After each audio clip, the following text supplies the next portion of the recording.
Welcome to Not Milk Never Milk. Subscribe if you're lactose intolerant. You begin by preparing so you don't lose data or power mid-fix.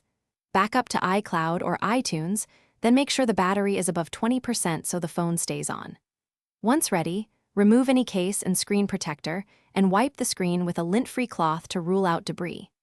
Next, perform a force restart using the buttons for your model. This often clears temporary touch glitches and is the fastest check before deeper troubleshooting.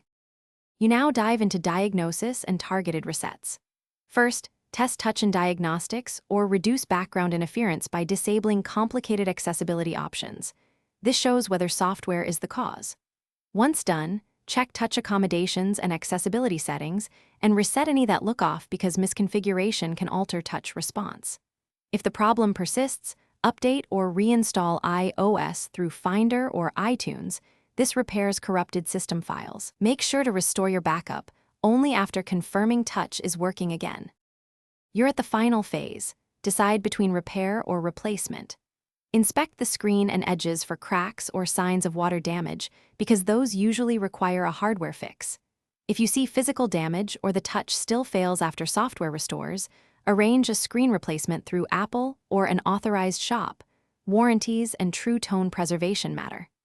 Finally, if everything else fails, perform a DFU restore as a last software step, or contact Apple support.